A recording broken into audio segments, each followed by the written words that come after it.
Buti ng gabi mo.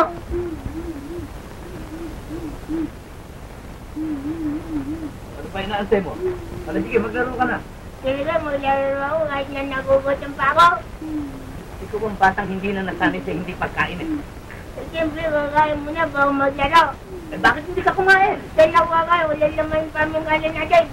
Problema mo na yan.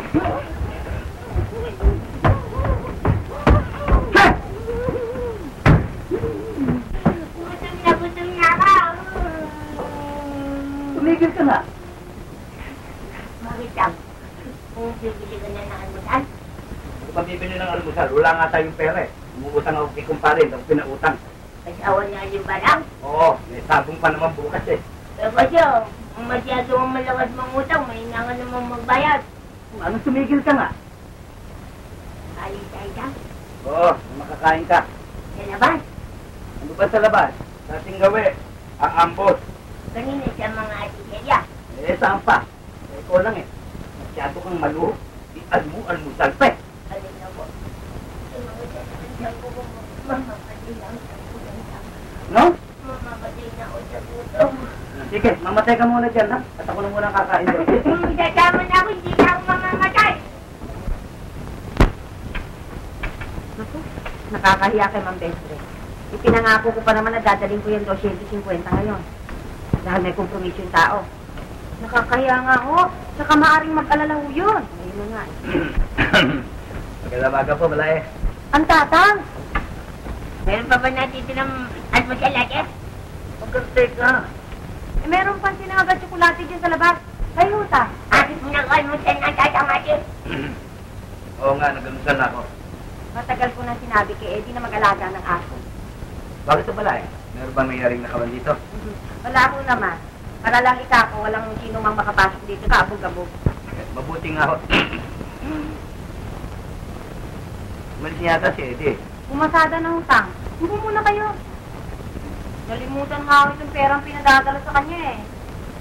Magkano ba yan at saan dadali? 250 pesos utang dadaling kay Ma'am Bestre. Kailangan pa naman ni Ma'am Bestre ngayon ng perang niya. 250 ba ka mo? Eddie, kung kailan pa ako sinumpong na ruma. Masyadong malilimot si Eddie ngayon eh. Sang! Dahil may ganti na nga. Paano kaya mabuti kong gawin? Kung gusto ninyo na, ako na ang magdadala. Sang! Dali mo marami pa sinangak. Alam mo ba kung saan nakatira si Ma'am Bestre? Hindi ko kilala yun eh. 250 ba ka mo siya, Bia? Sang! Dahil kami pa sinangak. Uy, doon nga kumain sa labas.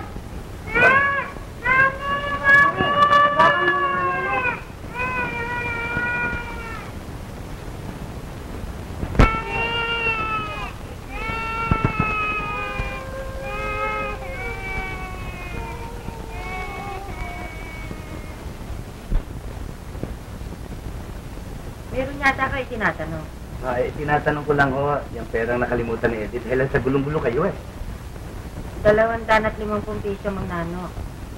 Sinumpong lang ako na ruma, kaya pinakudahan ko na loob si Eddie na kumari siya na sana maghatid.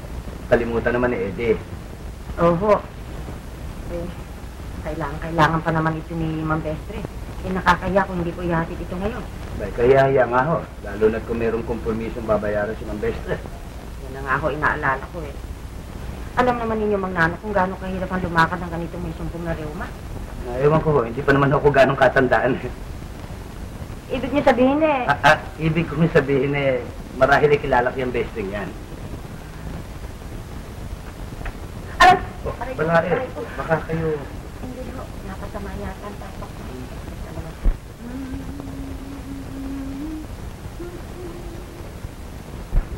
Bakit rin, Nay? Bigla sinupong na rayuma eh. Ay, mahirap ang ganito.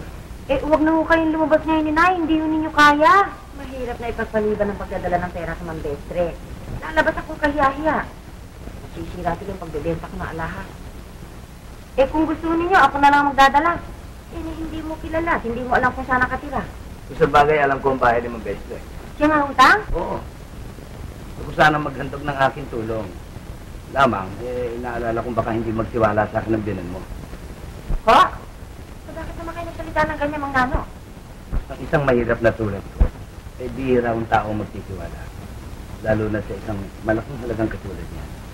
Yan naman ho ang... Lalo-lalo na kayo balay. Ako ba ikanin niyo? Alam ko, diskumpiyado kayo sa akin. Ang tatang naman. Hindi ho totoo yun. Aray ko. Ito pa naman ang pagkakataong inaantay ko na ako'y dumamay sa inyo balay. Ngunit, Totoo nga ho nito. Ako ang nahihiyang mag-importa sa inyo eh. kung ganun ho Di pakidala na ninyo. Bata! Eh, baka naman ho napipilitan lang kayo. Si Mang Nano kung ano-ano sinasabi. Siya nga naman ta. Isa ka pa dyan. Isa ka pa rin walang tiwala sa akin eh. Ang tatang naman. Kung ayaw mo dalhin di hindi na bale. Eh, wala pa po sinasabing ganun balay. Eto, 250 yan. Bilangin niyo. Aha. Tama nga ho, 250. Pag-iingatan lang niyo ha. Oo nga tang, usong-uso nga yung mga hold-uppers, saka yung broad daylight, I tell you. Ito ba naman tanda kung ito'y pagsasabihan mo pa yan? Ako naman bahala. Kaya na Bitoy, paalam na po. Salamat ha.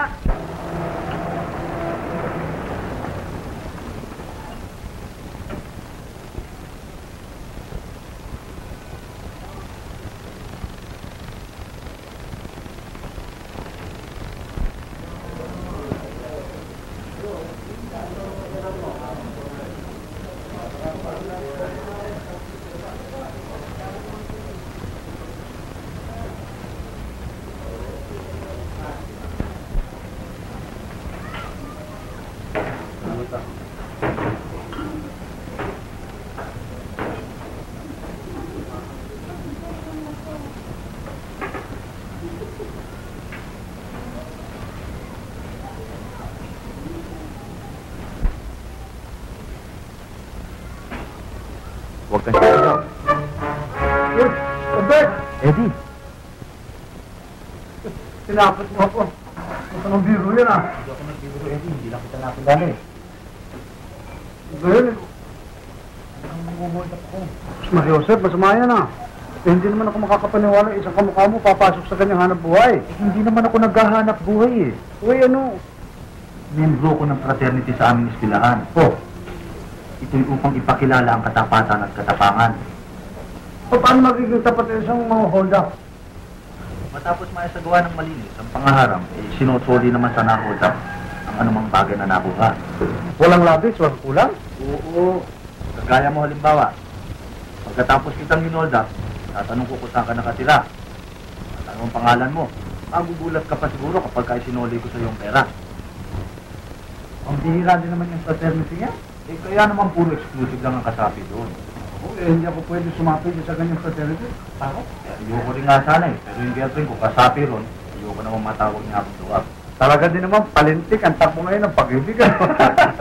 Eh, isang hold up lang naman ang kailangan ko eh. Teka, maaari kita tulungan sa bagay na yan. Talaga? Oh, may pera ako sa bahay. Kukunin ko sandali ha. Diyan mo ako abangan sa Marilis. Ako hold upin mo ha. Ariglado! Pupunta ko lang, Pepe ha. Okay.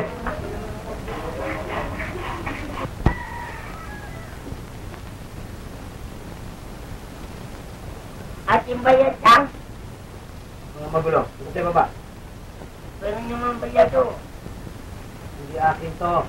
Si Alo Rosento pinabibigay kay Mang Bestre. Hindi na lang ako ibigay ko agad eh. Sana kung atin na yan, may natin na tayo, no? Sana nga. Meron pa naman tupada ngayon dyan sa Marilis eh. Eh, di kaya mo muna. Naluloko ka ba? Ayoko sirain ang pagtitiwala sa akin ni Aling Rosa. Hindi naman kayo sigurado matatayo ah. Huwag mo nga akong bigyan bata ka. Dati naman ninyong ginagawa yan eh. Sabi mo ba nga sa akin, abilidad. Kung manalo ka, sabang mo na lang sa ko mambig ng pera.